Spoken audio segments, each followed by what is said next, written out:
Hello, Craig Birch here at Kaos Charity Boxing Club on Owen Street in Wolverhampton. I have here the club's founder, Dylan Fitzpatrick. Dylan, how's things going here? Nice little club you've got here, isn't it? So, well hidden away. Actually, for Christmas, it's going quite well at the moment. Yeah, it's quite busy for December time. Yeah. So no one's knocking off then, because everyone's starting to fall off in the various gyms around, fitness gyms or boxing gyms or anything else.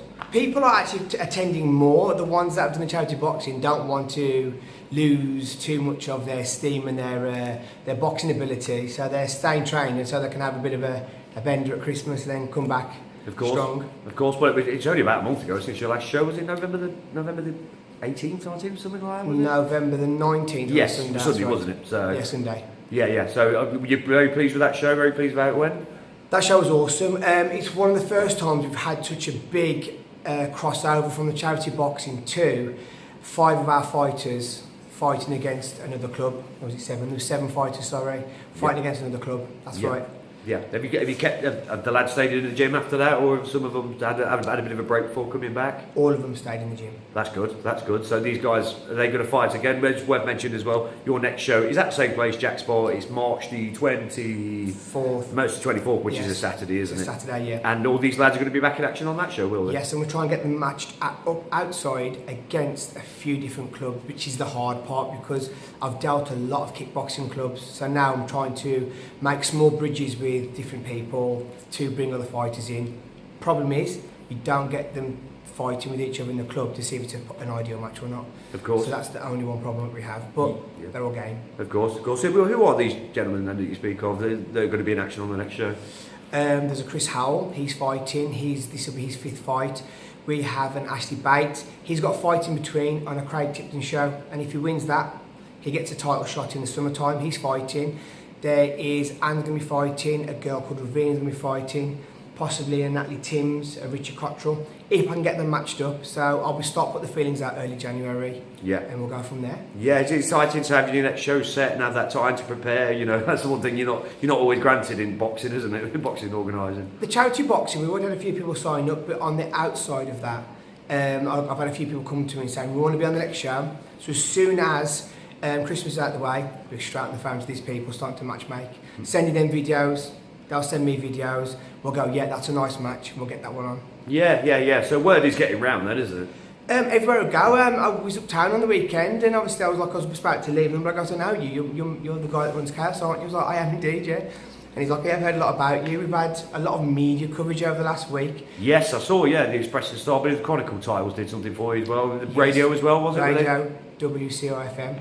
Yeah. Yes. Yeah, you're both down there and so on. And obviously, the paper have done a bit as well, but obviously it's down to social media now to carry on pushing it, isn't it? Instead the show's happening, and you need to be checking in really, because the shows are ever changing, isn't it? Obviously, lads and ladies get paired. Both do get matched inside the club, but as it's grown, people aren't charity level anymore. That's no disrespect to the charity boxers. It's just that when you've had 4 fights, you're not really a beginner anymore. Yeah. So we move it on to the next level, and then I'd say by the end of the year, it'll be the next level up, where we're challenging for titles and stuff. Yeah. Well, talk us through the history of the club a little bit. You're here on Owen Street. I think you were in town before that, though, when you first founded the club, weren't you? We was in Church Street. It was run every single night. What happened was circumstances out of my control. The building had to be closed down. It was knocked down, structurally unsafe.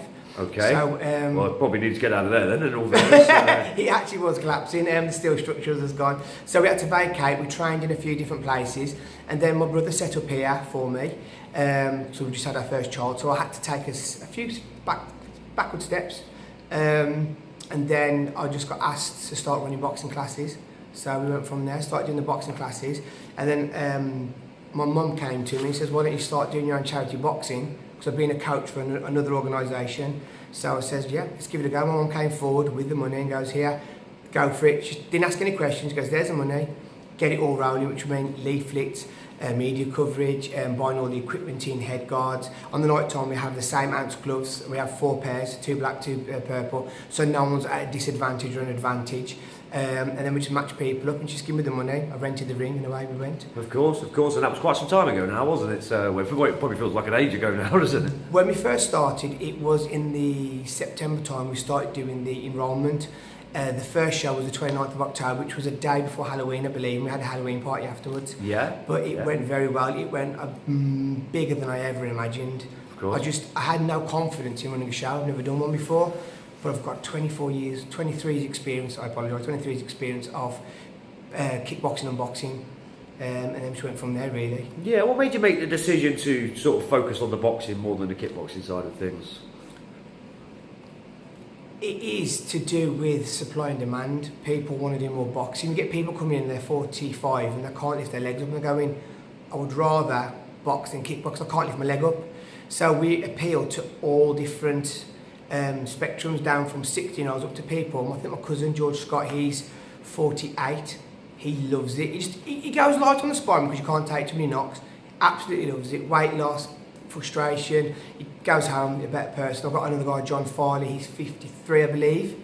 He's in great shape, phenomenal shape, and they love it. They come down here and they love a little knock, but they like giving it out a little bit. And when you give it a bit back, they start like going, oh, ah. But it's a spectrum of age groups. Of course. Big age groups. Of course. Well, you're not just looking for fighters to appear on shows either. You're more than No. welcome to come down here and train and sign up, or, you know, you do whatever you're comfortable with in this scenario. It's a platform. It's an open platform for whatever you want it for. So we've had girls come along, and being one of them, she just wanted to lose a bit of weight. And when she hit me in the head for the first time, I had a headache for about 3 weeks. When I finally woke up, I said to her, why don't you have a go at this? She's like, really? I was like, yeah. So we trained her up. She did 2 charity boxing in a different organisation. Then she moved across and started doing mine. And all I've done is, she stood in for me a few times where she had to hold her power back. And she's like literally learned the craft of the ring without having to try and hurt someone, which is important, which is very important.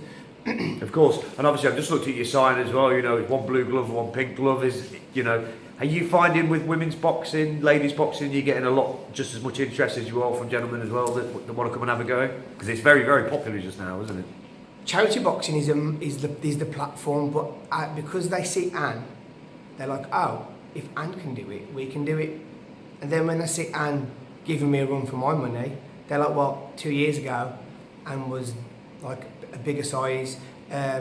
She couldn't box that well. She could hit hard. And now they see her literally. I always thought to be a man that would match me one day. I'm going to meet my match, and I'll be in a lot of trouble. But at the moment, it seems to be Anne is the only one that's doing that. But she trains me morning and night, and she's the inspiration to them. I'm not, because they go, you're a man. But when they see another female doing what Anne does, and do you know what? Anne listens to everything I say. We have a bit of argument, but if I say do this, she does it and it works. And now they've got the faith in me through Anne. Yeah, that's how it's worked. Yeah, Anne Louise, obviously the females coach here inside. She must have hit you on in the head because you made her a coach afterwards. It's taken about 2.5 to 3 years to make her a coach. She's learnt the hard way. A lot of arguments. A lot of arguments. No, but she's literally come along and she's stuck by my side through like the whole rigmarole of leaving the other organisation. She just stuck by me. She stuck by me, and she was like literally. She says, "I'm not going anywhere. Train me up." And literally was at the door. I'm not going anywhere. I was like, "Okay, let's go." Okay, that's a nice I like that. It's a nice story. We're gonna carry on chatting now for about a minute. Just talk us through how people join yourselves, how join up with yourselves, how they can find you, the sort of fees attached to it, which is not a king's ransom from what we were talking about as well. So. There's many different ways you can join the club. The first way is literally come down, have a few sessions free. If you like it, pay per session a month. Charity boxing, there's a link on our website, which is www.kaoskickboxing.co.uk. Okay. Find the link, send me your details, and then what we'll do is we'll be in contact through text or email to tell you when the next startup date is for the charity boxing. Yeah. This has two sides to it. The first side is people come along, I really don't like doing this fighting part, it's not for me. Can I continue in the club? Of course you can. Or they'll come down and go, I really enjoyed this. I've done the first show. Even if they lose, they've got, I want to do another one. I've had a few people who've had 3 losses through the charity boxing, but they've been safe, they've been happy, and they go, I want to do another one.